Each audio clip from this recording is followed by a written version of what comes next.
À la base du plan Ecophyto, on trouve une réglementation européenne qui a fixé les enjeux de préservation de l'environnement et de la santé publique, qui s'est répercutée au niveau national en France par la mise en place à l'issue du Grenelle de l'environnement d'un plan Ecophyto. L'objectif était de trouver de nombreux partenaires sur le territoire, tant au niveau des zones agricoles que des zones non agricoles, pour réduire progressivement l'utilisation des produits phytosanitaires considérés comme les plus préoccupants. Suite à une évaluation officielle, donc ce travail de réduction d'utilisation des produits phytopharmaceutiques, il s'inscrit aussi dans un constat, celui d'une dégradation de la qualité des milieux, la qualité des eaux de surface et des eaux souterraines, également de la qualité de l'air, de certaines problématiques comme la présence de résidus de pesticides dans les denrées consommables, de phénomènes de résistance de certains organismes nuisibles à des molécules ou des familles de produits. Enfin, cet ensemble de problématiques qui ont bien été identifiées au moment du Grenelle de l'environnement ont donné une impulsion dans le cadre de la réglementation communautaire pour agir avec des acteurs de terrain sur la réduction progressive d'utilisation des produits phytosanitaires. Ecophyto 2018, dans un premier temps, a trouvé une suite avec le plan Ecophyto 2 qui court jusqu'en 2025. L'objectif du plan Ecophyto, c'est de construire en plusieurs axes un programme permettant la réduction progressive d'utilisation des produits phytopharmaceutiques, et cela avec la contribution de nombreux acteurs professionnels, mais aussi pour les jardins et espaces verts, des jardiniers amateurs qui sont eux-mêmes des utilisateurs de produits phytosanitaires. Donc le plan Ecophyto comprend un axe important dédié à la surveillance biologique du territoire. Cette surveillance biologique du territoire, elle est partagée à la fois par une surveillance phytosanitaire des cultures qui se traduit par la publication de bulletins de santé du végétal, et en même temps elle contient un volet relatif aux effets non intentionnels des produits phytosanitaires, à la fois la résistance qui peut être induite au niveau de certains organismes nuisibles vis-à-vis de produits de traitement, et aussi l'impact des traitements sur la biodiversité qui est actuellement suivi sur les vers de terre en milieu agricole, sur les oiseaux, sur certains insectes, coléoptères, et sur la flore spontanée des bords de champs. Donc, partant de ce principe, en fait, la science biologique du territoire s'est construite sous la forme d'un réseau financé par l'Agence nationale de la biodiversité et qui, avec des partenaires, sont naturellement très investis sur la surveillance qu'il va mettre en œuvre à travers un réseau d'observateurs, de 4000 observateurs au niveau national, sur à peu près 15 000 parcelles pour l'ensemble des cultures. Alors les observations phytosanitaires, qu'il s'agisse des maladies, des ravageurs ou de la flore spontanée, qu'on appelle aussi adventices, voire mauvaises herbes, mais également des auxiliaires, est réalisée chaque semaine par un réseau d'observateurs qui reçoivent des formations, qui sont dotés de petits matériels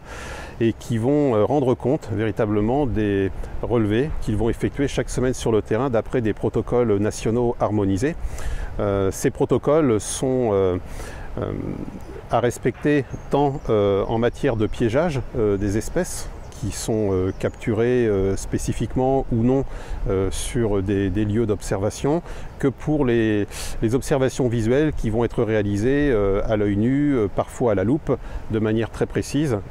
pour suivre la dynamique des populations d'espèces. Alors c'est important vraiment sur ce point de pouvoir maîtriser le diagnostic qui permet par définition d'identifier l'organisme que l'on a devant soi ou les symptômes qui se présentent au vu de l'observateur,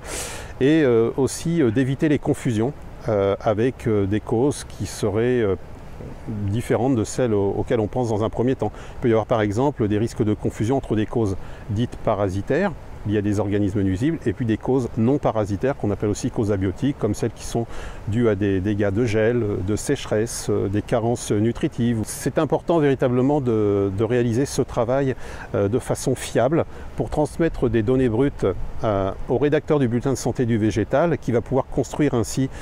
une information objective, précise et réactive par rapport à la situation phytosanitaire rencontrée sur le terrain.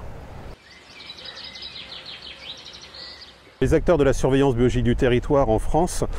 sont d'abord pilotés, coordonnés par le ministère chargé de l'agriculture. Certains axes néanmoins, comme ceux, lui qui est dédié aux jardins et espaces verts et piloté par le ministère chargé de l'écologie.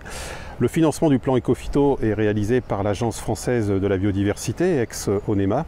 et de nombreux contributeurs tels que les chambres d'agriculture, les Fredons, FDG Don, les instituts techniques, les coopératives agricoles, les négociants agricoles,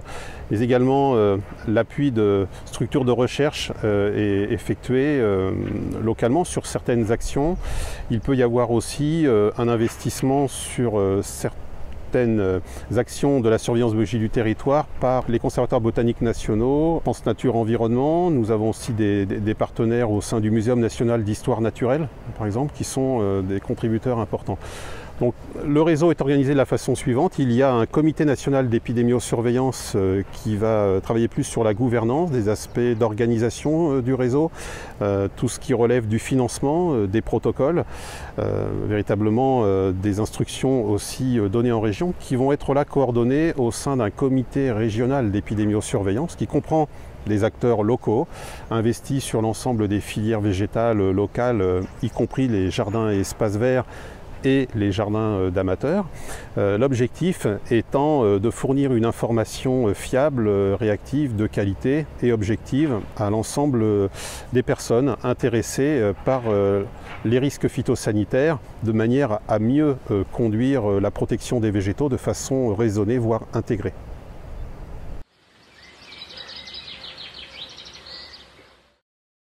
Dans le cadre du plan Ecophyto, plutôt de façon connexe, la loi dite Labbé est venue renforcer les dispositions à l'égard des jardins et espaces verts publics et également les jardins d'amateurs. En ce sens, elle a demandé que dès le 1er janvier 2017 ne soient plus autorisés et utilisés les produits phytopharmaceutiques chimiques de synthèse dans les lieux publics, notamment ceux qui étaient classés sur le plan toxicologique. Restent par dérogation certains milieux très particuliers comme des terrains sportifs de compétition, certaines voiries et les cimetières. Et de la même manière, les jardins d'amateurs seront confrontés également à une raréfaction